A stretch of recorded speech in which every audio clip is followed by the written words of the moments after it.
Good morning, good evening, good afternoon, everyone. I'm James Heinz. I'm a member of the IAFFE Online Events Committee Online Events Committee. And I'm here just to introduce our latest IAFFE online event, Fireside Chat about the brand new Routledge Handbook of Feminist Economics. We have a moderator here to moderate that event, and I'm just going to introduce her. It's Rebeca Gomez Betancourt, and I'm going to turn over the whole event over to Rebeca right now. Just one other thing is that this event is being recorded, just so that you know. Over to you, Rebeca. Thank you very much, James, and hello, everyone. Welcome, and thanks for being here today with us. So I'm very happy to moderate this event. I'm an early career young scholar IAFFE committee, part of the Young Scholar Early Career IAFFE committee. And I'm happy to discuss with you today and introduce first Günseli Berik, who is professor of economics at the University of Utah. And she holds a bachelor in economics from Middle East Technical University in Ankara, Turkey, and her PhD in economics from University of Massachusetts, Amherst. Her research and teaching are in the fields of development economics, gender and development, feminist economics, and recently she co-authored Gender Development and Globalization, Economic as If All People Matter, with Lourdes Beneria and Maria Floro. She served as the editor of the journal Feminist Economics from 2010 to 2017 and worked on research papers for many institutions, in particular the World Bank and the United Nations Women. And then we also have Ebru Kongar, who is professor of economics at Dickinson College. She earned her bachelor degree in economics from Boğaziçi University in Istanbul, Turkey, and her PhD in economics from the University of Utah. Her research focused on the gender, time use, and labor market outcomes of macroeconomics developments, such as desindustrialization, offshoring, and the Great Recession in the US economy. She is Associate Editor of Feminist Economics and Research Associate at the Gender Equality and the Economic Program of Levy Economics Institute of Bard College. Her latest volume, prior to the handbook, was Gender and Time Use in a Global Context, co-edited with Rachel Connelly. So welcome, Günseli and Ebru, and very happy to have you here. So we prepare a few questions that I'm going to do one by one. So the first one is how this book project came about and how you thought about organizing this book, given the breadth of the subject matter. So how you pulled together this Handbook of Feminist Economics, because it's, I mean, more than 500 pages that are waiting for us to read. Well, first of all, let me thank everyone who is now in attendance. It is no small feat after 14 months of Zoom meetings. People are exhausted from absorbing lots of information online through remote, connections. And so we really appreciate everyone for being here. On behalf of Ebru as well, I'm thanking him. We began the handbook in earnest in 2018, and we set out with multiple goals that define the content of the handbook. We intended to have the handbook that is broadly accessible, which is of course consistent with the goals of feminist economics, to be accessible broadly, and as a resource for classroom use in undergraduate, graduate courses, as a resource for scholars, not just those who are trained in economics, feminist economists, but also scholars of feminist economists, because we are, of course, very interdisciplinary.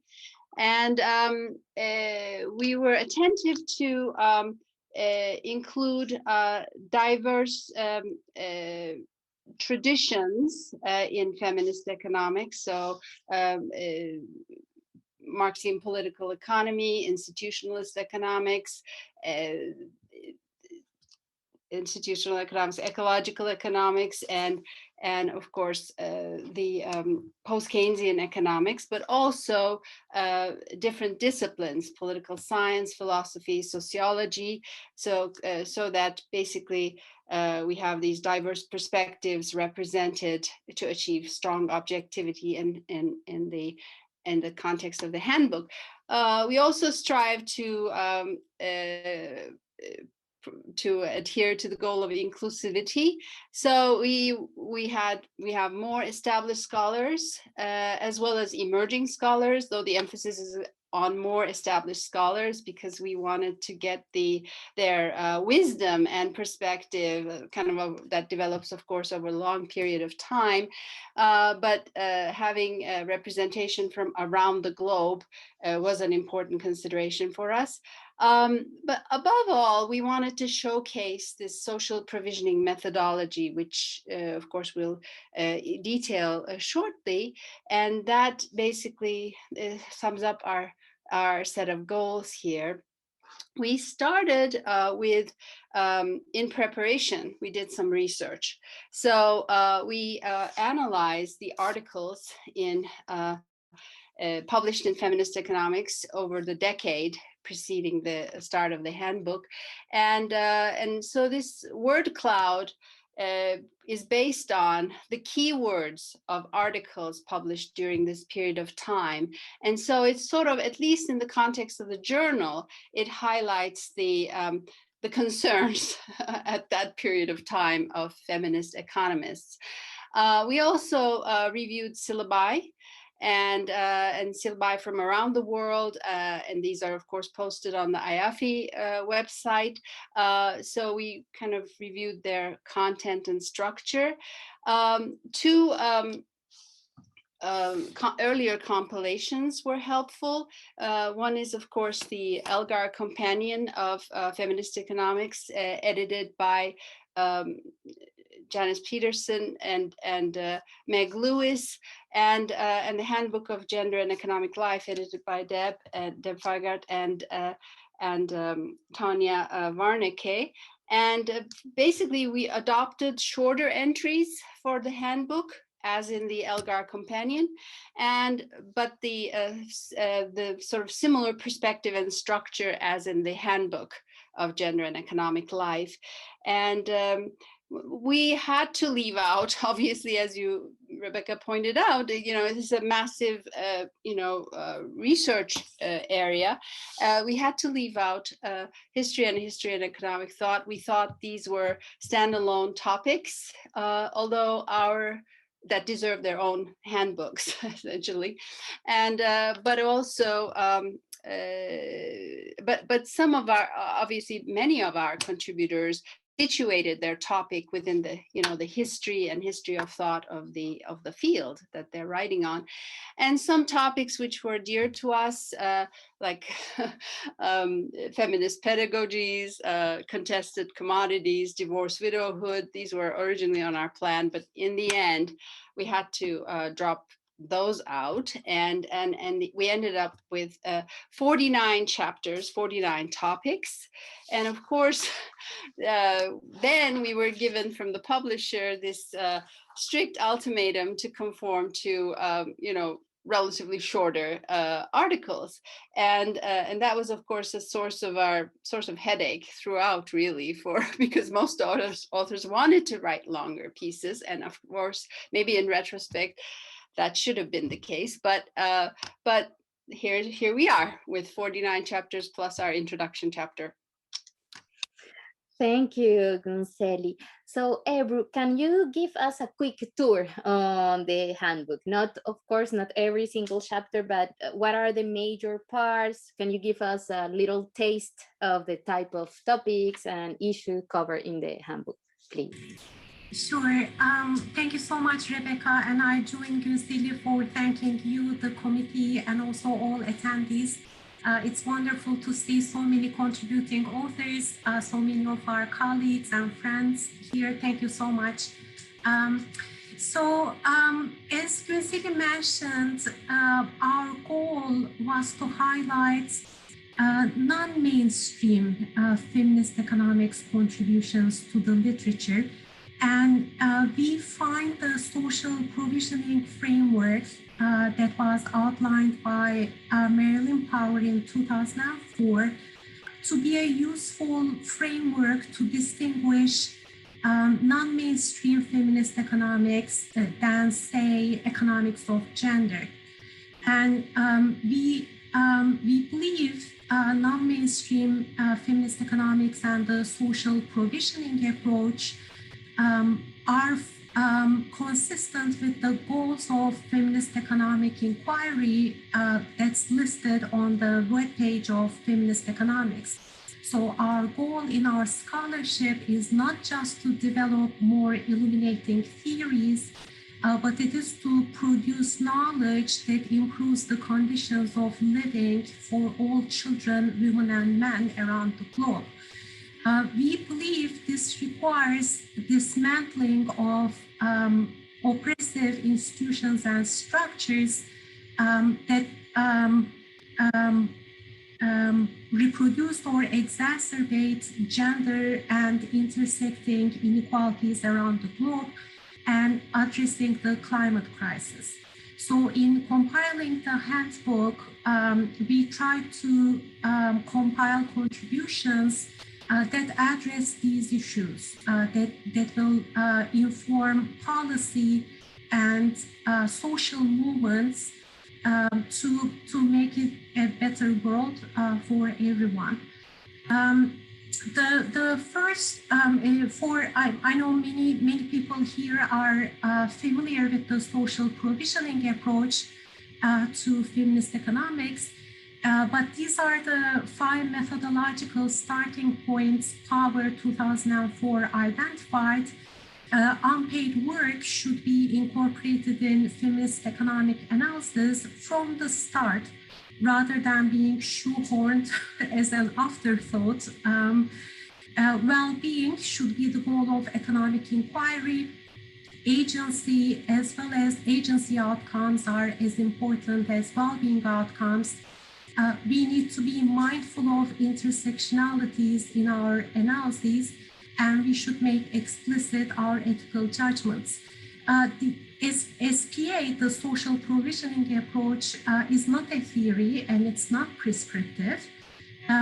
We asked all contributing authors to the handbook to keep in mind the approach and its methodological starting points, and in conducting their reviews of the literature, to keep in mind to see if the literature has produced knowledge consistent with these methodological points. Not all of them are included in every chapter, but the authors reviewed the literature based on these points to the extent that the literature allowed them.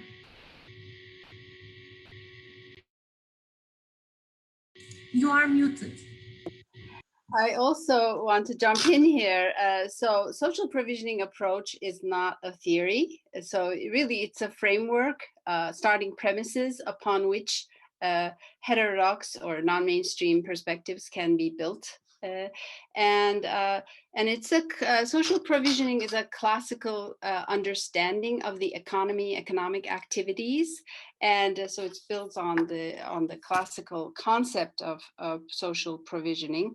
And I also sort of want to point out that Marilyn Power had basically in this piece had inductively identified these common, 5 points based on the emerging feminist economic scholarship, mostly in the 1990s. And obviously these ideas have to be fleshed out. And that is what we are doing in the handbook, or are attempting to do in the handbook. And I also want to point out that I was involved as guest editor in two volumes of special issues of Feminist Economics, the China issue 2007 and the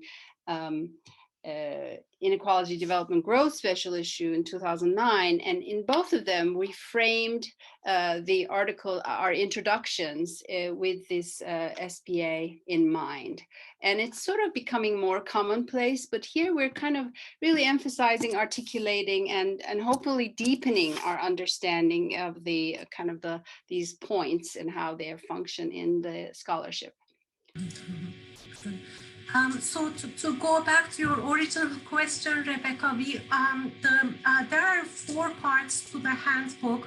The first part introduces the key concepts and frameworks in social provisioning approach in feminist economics. We can group these in 3 categories.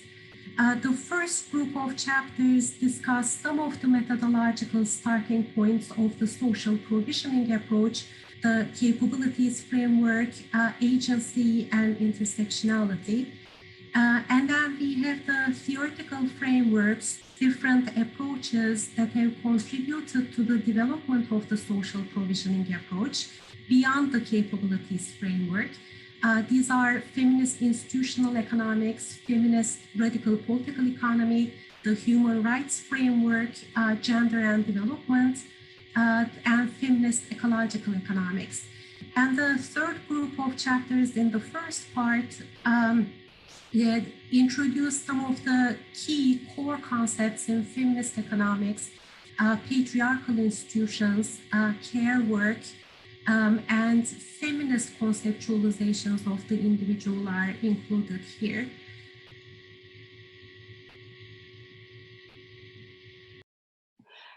In part 2, we review the methodologies and methods used and debated in feminist economics. So these contributions highlight, of course, quantitative methods, which feminist economists primarily rely on in empirical research, and the possibilities of and cautionary notes on using qualitative interpretive methods in feminist economics, and then 2 measurement projects which feminist economists have heavily contributed to highlight gender, to document gender inequalities, and those are of course the time use surveys and gender aware measures of aggregate measures of well-being.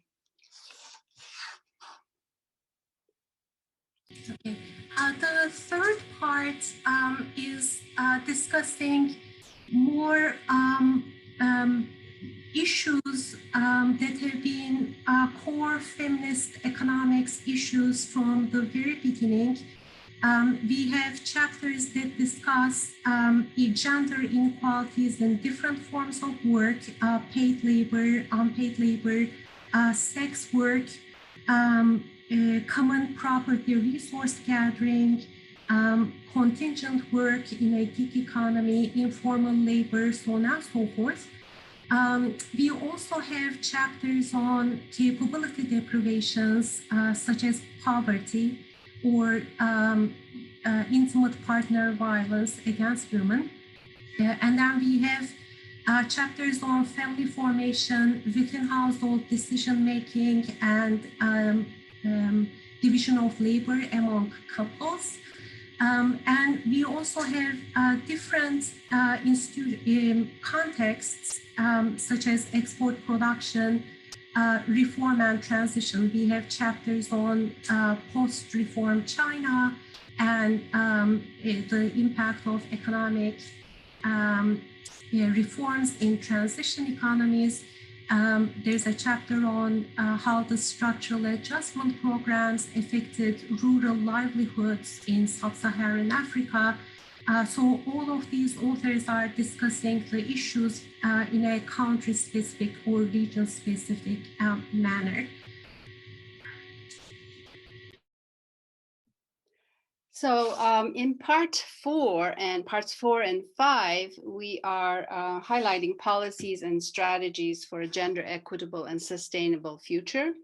And of course, in part 4, we are focused on sort of macroeconomic policies that shape the ability of people to provision, as well as the scope for policies to promote gender equitable well-being. So social protection policies, care policies, even industrial policy, although that is not featured as a topic in the handbook, but a macroeconomic context is paramount for achieving gender equality. So the topics here are growth, degrowth, crises, macroeconomics of care and care regimes, work-family policies, care policies in different contexts: EU, Global South, US, and unions as a sort of a important institution to promote gender equality. And then, of course, economics as an exclusionary institution in the US context, where it's addressed here. So those are the sort of institutions in part 4. Now, part 5, I mean, in the era of globalization, policies are crafted and framed at the international level, or they are constrained or enabled through international institutions. So, I mean, even, part 4 kind of policies are kind of constrained really at this international level. But in part 5, we focus on various global initiatives. So microfinance cooperatives, ILO's approach to improving working conditions with emphasis on freedom of association and collective bargaining rights, sustainable development goals, and global social policy, gender budgeting, and smart economics. So all of these have a sort of an international dimension, international embrace, and that's why they're kind of in a part of their own. Okay, thank you very much. I mean, I will continue with my question, but please, if somebody, if you have a question, if people that are here connected with us have questions, please write in the chat, and after, or when you, Günseli and Ebru, when you feel, please answer also the question for the room. My third question was for you, Günseli, is, this work of editing this volume must have given you a chance to take a stock of the current state of feminist economics, and how feminist economics research, feminist economic theory, feminist economic analysis has changed over time. What do you think are some of the most significant changes in the field of feminist economics over the past decades?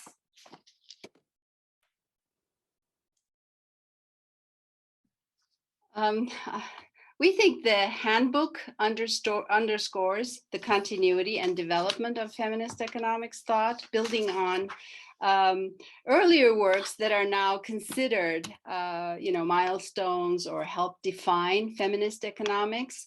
And some of the authors and editors of these collections, of these books, are actually contributors to the handbook. So there is a certain definite continuity in that regard.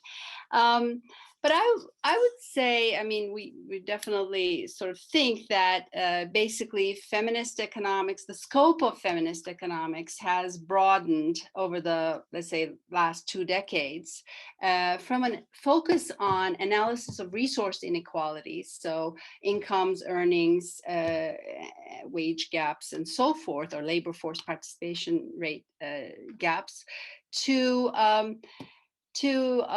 under the influence of the capability approach, which has been embraced by many feminist economists, to include these sort of non-monetary well-being outcomes, gender inequalities in those.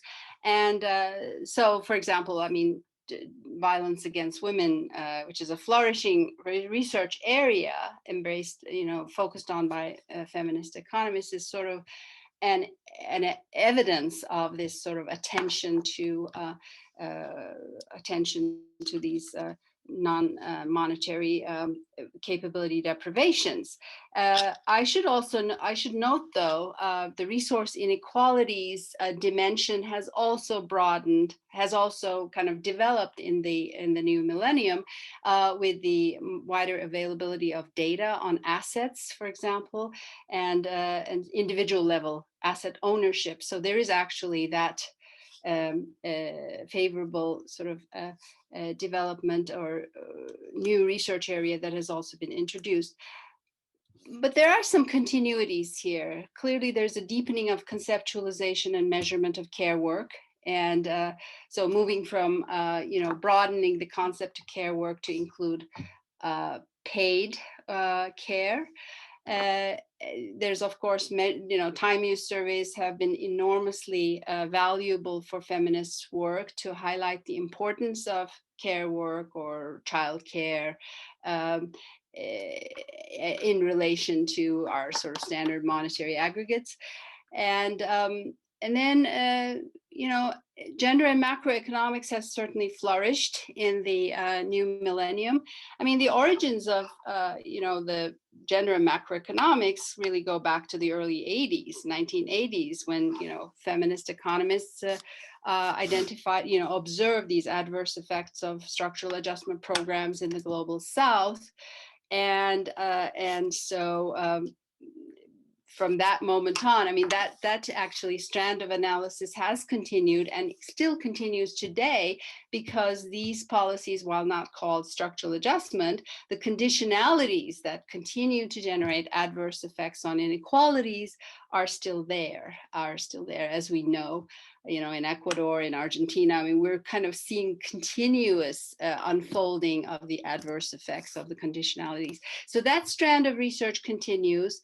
But in addition, there is obviously modeling efforts that have developed, and then we have policy simulations that show how attention to care in fiscal policy actually generates win-win outcomes, and so this is a flourishing area.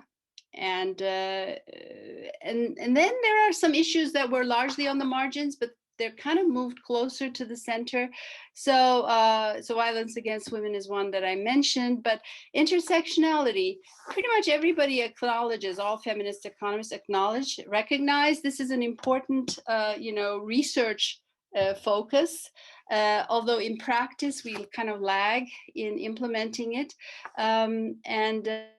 But the idea, even before the idea of intersectionality was, coined by Crenshaw, in the early 80s, late 70s, well, there was, of course, Black feminist thought, but also those feminist economists working in the global South, were kind of highlighting women don't have uniform experiences, and we have to take into account class and region and interest in defining their experiences. So basically there's a strand there that is continuing, but of course increasingly now the focus of attention in light of more recent awareness among all of us, really.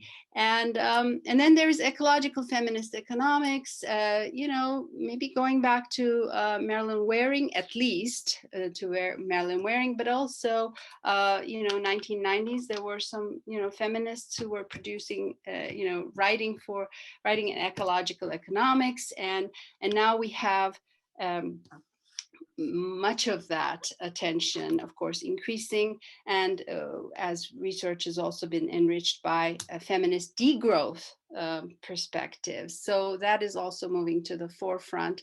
And overall, of course, there's new knowledge for the changing global economy. So gig work, contingent work is now we're generating more new information.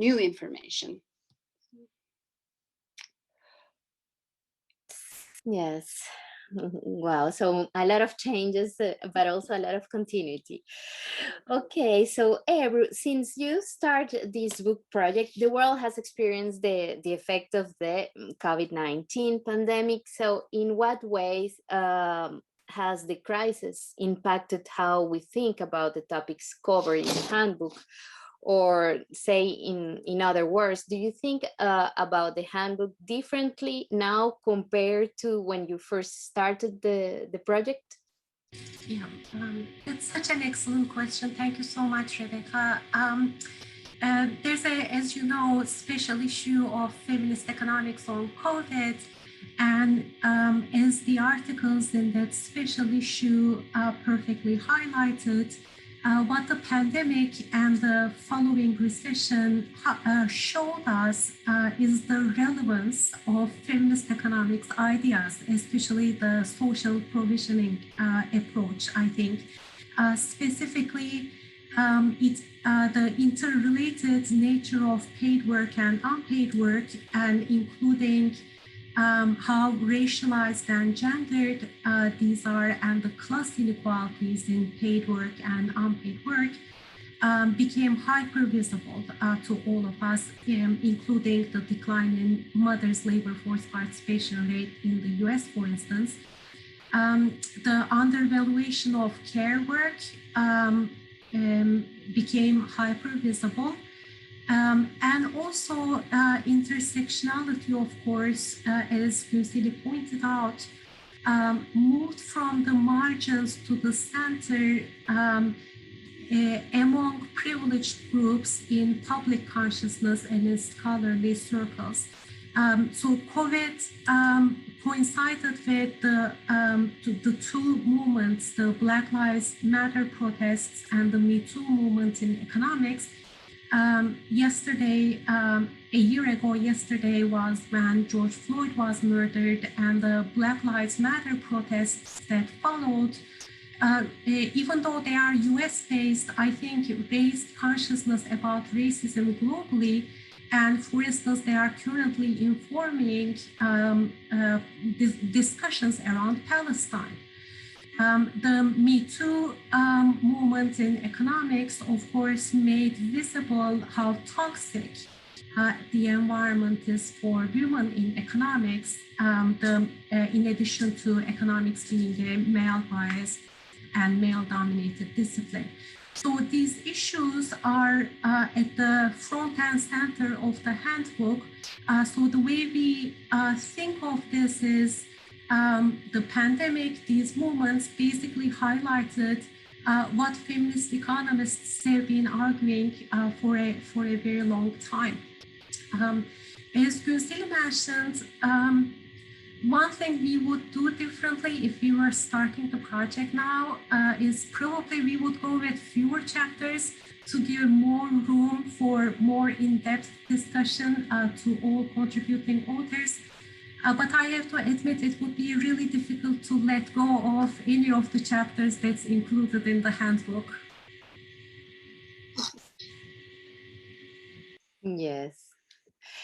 So yes, my next question is for you, Günseli, is, reflecting on the current state of the world and the work you have done to pull this handbook together. What do you think are some of the most significant challenges facing feminist economics and feminist economists today? Well, that's a tough question. I think there are overlapping challenges that feminist economists face everywhere, but there are also very context-specific, individual-specific challenges. So, I mean, we do not all face the same challenges as feminist economists, right? I mean, academics and feminist economists in Turkey, India face severe persecution in the last several years, or they face life and death challenges, obviously, in the in Palestine, in Myanmar, in various parts of the world, and and then there's, of course, identity issues, right? Persecution due to sexual orientation and so forth. So there's, we have to kind of be cognizant in these overlapping and context-specific challenges. But I would say, as non-feminist, non-mainstream feminist economists are obviously facing more challenges because, you know, all economists who challenge the mainstream are kind of marginalized in the discipline. So that's a kind of a common, I think, experience. Now, I mean, we think there is room to coalesce around the social provisioning methodology. Because, I mean, if we kind of look at the recent writings, we're all saying much the same thing with institutional economists, for example, or social reproduction theorists. So there's a lot of overlap in what we are saying, and that said, I mean, it's probably there's value in maintaining these as sort of kind of recognizing each other, but kind of continuing along our own tracks with a common goal to produce knowledge against oppressive structures. And I guess one challenge I would point out is the sort of our lack of training in qualitative methods to generate different kinds of knowledge. So that is a project I think we need to also work on. Okay, thank you. There is a question here in the chat, very short and linked with something that you just said, is when you wrote non-mainstream feminist economics, I guess you imply there is a mainstream feminist economics. What does this precisely mean? What is mainstream feminist economist? I think we're going to get to that shortly, very shortly. Okay, yes, in the next questions, sure. Okay, so this is for you. Ebru, is over the past decade, influential international institutions such as the World Bank and IMF have suddenly discovered the importance of gender in economics, with slogans like gender equality is smart economics, and with issues around gender becoming increasingly mainstream. What is the role of feminist economics moving forward? Or what do you see as the major difference between gender and economics and feminist economics? Thank you again so much for this great question, which, as you said, it's related to the question in the chat. By 2020, gender mainstreaming of international policy frameworks is nearly complete. So when we look at the international policy frameworks, they are thoroughly gender inclusive. But as the contributors to the handbook on these chapters argue, and we agree, it takes critical feminist perspectives to evaluate the transformative possibilities and limits of this gender inclusivity. The contributors to the handbook show that there has been a selective adoption of feminist ideas. For instance, within a neoliberal policy context, sustainable development goals are not funded. Gender budgeting, which shows the importance of fiscal policy in advancing gender equality, when implemented by governments, it's implemented in a limited way that doesn't address the whole budget, so on and so forth. And gender as women are not a homogeneous category, and especially when we leave out race and class, we are in the realm of this lean-in feminism, which is seeking inclusion in existing hierarchies, when more critical perspectives are seeking to dismantle hierarchical structures so that we don't have people at the bottom in a hierarchical structure. So, so then the gender economics versus feminist economics, and I think so. Ebru's examples highlight what gender mainstreaming or what gender economics constitutes, and so this is the mainstream, I guess, gendering of the content, and now this is often many of the contributions in gender economics are microeconomic focused without really attention to macro or international issues. But even then, even on international macro topics, these writings do not challenge the structures of capitalism.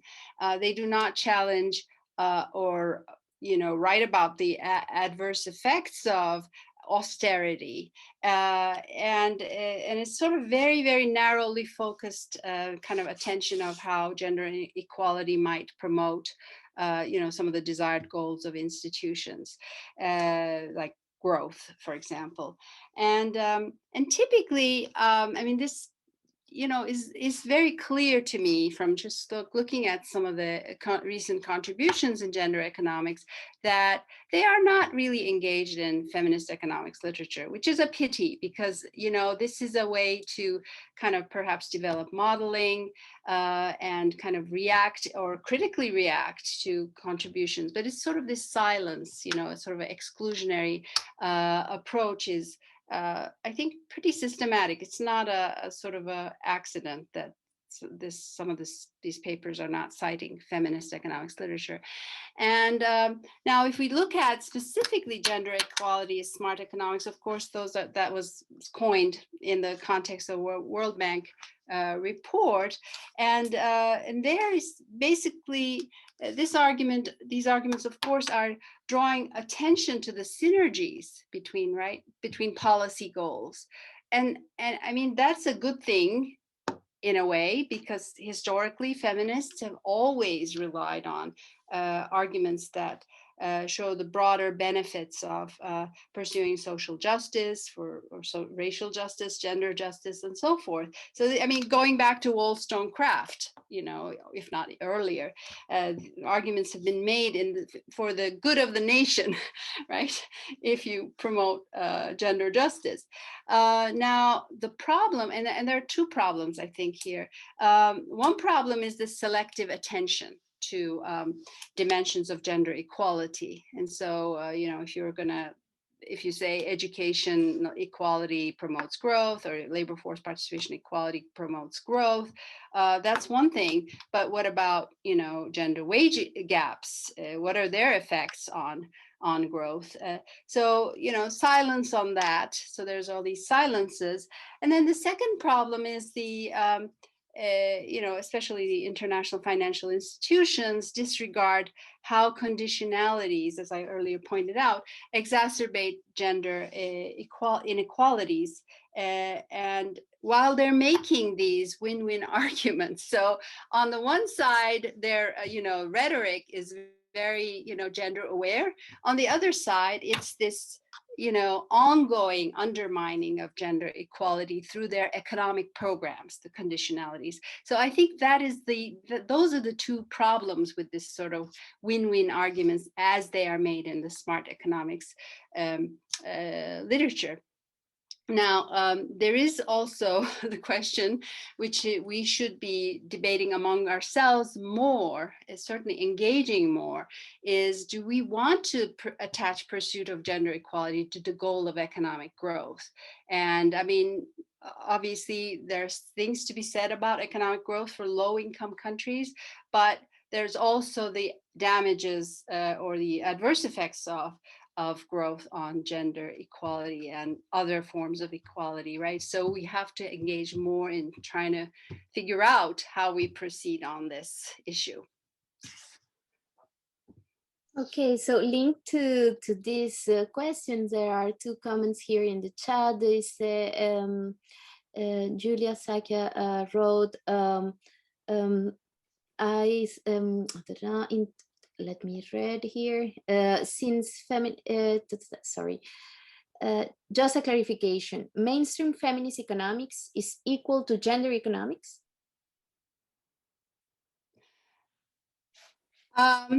Yes, I would say. I mean, honestly, I had to look up gender economics, and that's how I kind of found out. I mean, I don't know that label well. It's sort of gender as a dummy variable economics, maybe, not going into broader issues of context, perhaps. But when I was looking up gender economics, I ran into articles, and then I saw, silence on feminist economics, and what is going on here? So, and that's how kind of some of the remarks here are sort of stemming from my observation. So there's a sort of more mainstream premises about, perhaps optimization. If there is a sort of a theoretical orientation of an article, it starts with an optimization problem. And the individual as kind of homo economics like, but women versus men. So I mean, so these are, I think, some elements that I think would make mainstream feminist economics. There is also a question by Bina Garbal. She wrote, not all work under feminist economics challenge capitalism either. I have always felt that these divisions are gray areas, and IAFFE has always been broadly inclusive.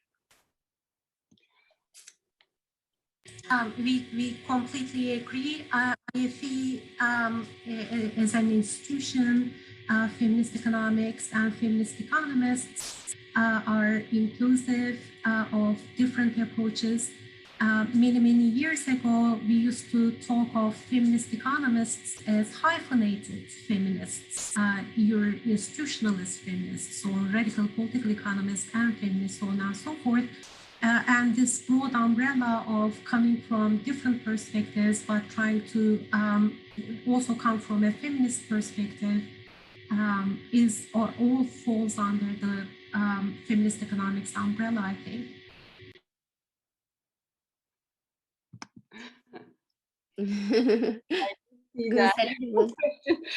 Feminist economics as oxymoron. Well, I don't know about that. I don't consider myself mainstream feminist economics. There's something, I mean, to be said about if you are working at the level of empirical analysis, often these theoretical underpinnings don't come to the foreground, right? So I think we're kind of a little bit with social provisioning approach pointing out these underpinnings or methodological starting points, and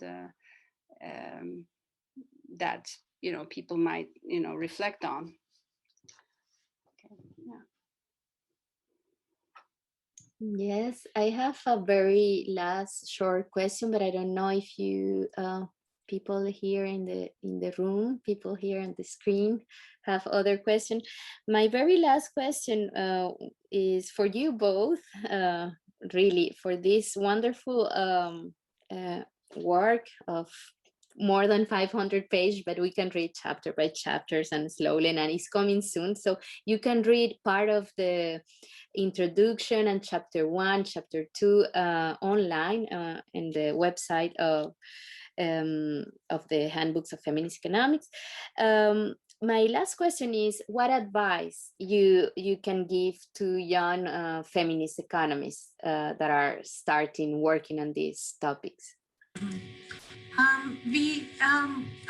That again is a very good question. We are hoping the handbook will serve as a resource for the literature reviews on the topics we all research on, but also each chapter also highlights the gaps in our knowledge on these topics. So I think this, hopefully this will guide future research for people at the start of their career or other scholars as well. I was also thinking more generally in terms of advice to people at the beginning of their career, especially in academia. It's hard to come up with advice that, one size fits all, especially given that we are a global association and group. However, if you are in academia, it is very important to protect your time for research. And because we are feminists and because we have a vested interest in institutional change, we tend to do more service to bring about such change. And that, of course, takes precious time away from publishing, in which case you do not get tenure. So to be able to, I guess, progress in the academic ladder, you probably need to be mindful of the time allocation between research, teaching, service. Yeah, I mean, that's an important thing because obviously our service, you know, as junior women in particular, but also junior academics, we can be taken advantage of. And so that is something that's important balance to achieve in an academic environment. The other thing related to academic environment is, I mean, obviously now there are more, there's more attempt to be inclusive in economics departments, right? There's kind of more reaching out, certainly in race terms, but, you know, inclusion of women and underrepresented minorities, sexual minorities. So there's a kind of an attempt there. But, you know, keep in mind that your academic address does not have to be an economics department. You know, there are many of us who are, I mean, many in the IAFFE community who are actually have successful careers in outside the economics departments. And so that is something to consider. And the other issue is obviously take advantage of mentoring opportunities. So CSWEP has this incredible, you know, expanded its mentoring activities. And so that is, you know, something to take advantage of. And then, of course, IAFFE, when we meet in person, we have a pre-conference. Maybe we still have it remotely. We'll still have it remotely, but so those are, you know, opportunities to connect with peers and mentors. And obviously there's a message here for senior faculty as well, right, to actually mentor young scholars. And then there is the other issue. The last point I would like to make is the networking issue. And I think, you know, we have a lot of these. Okay, I see Cheryl is pointing out that there will be a pre-conference. Okay, that sounds good. So networking with other heterodox, you know, communities, I think is important because, you know, these communities mostly share the principles of social provisioning methodology. I mean, obviously there's theory building on those, but basically, and they are not explicitly feminist in their orientation. So, but involvement of young feminist scholars in these communities is a way to actually, you know, change the content of economics, make sure these researchers are attentive to gender, race inequalities. And so, I mean, I would say the goal of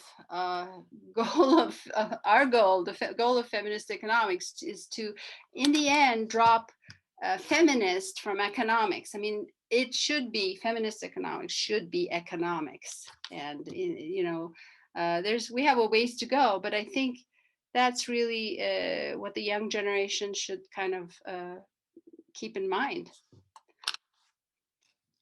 Sure. Thank you very much. I don't know if there are other questions here. If somebody wants to ask directly the question, I think we can unmute if you prefer to ask your own question.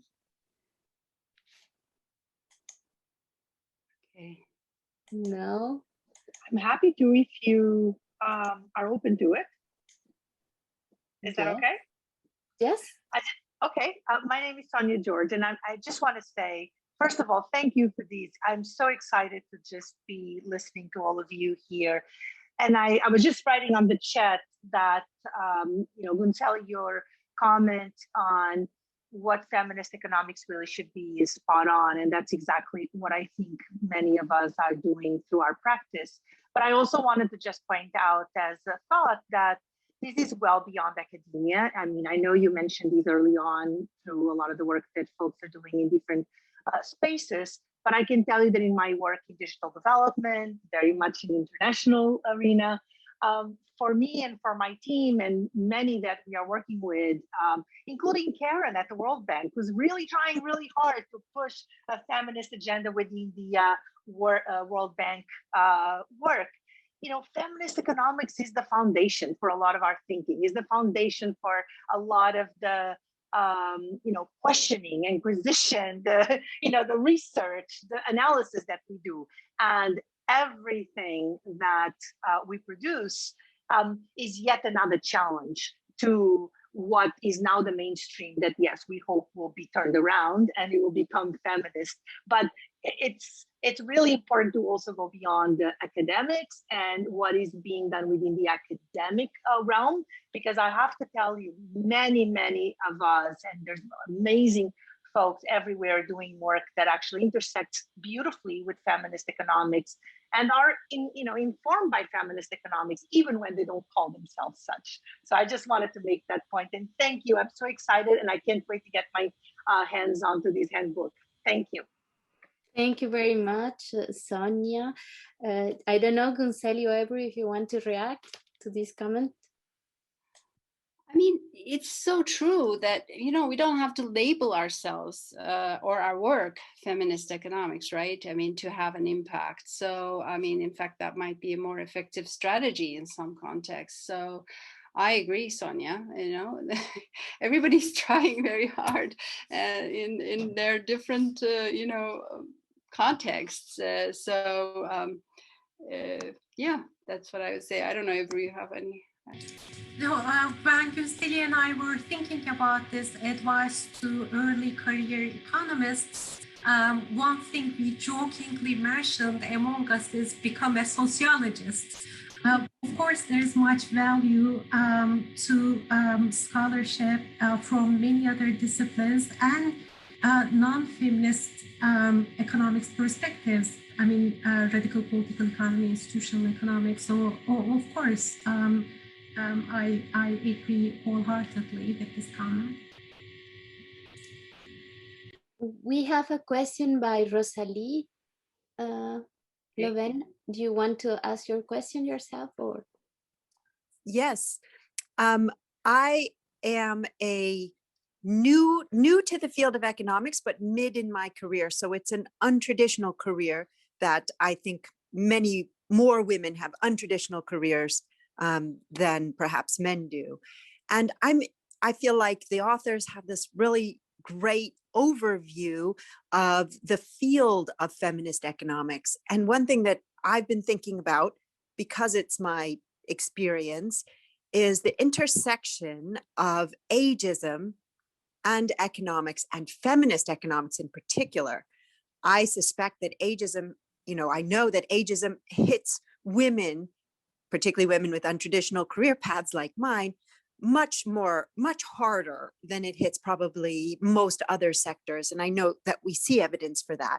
And I was wondering if the authors have some thoughts on that, because it's very much on top of my mind that this is something that we should address. In a sense, I want to say, and sometimes I feel like saying, I see the enemy and it is us. Could you guys react to that? I mean, I agree. That we definitely need to take into account more.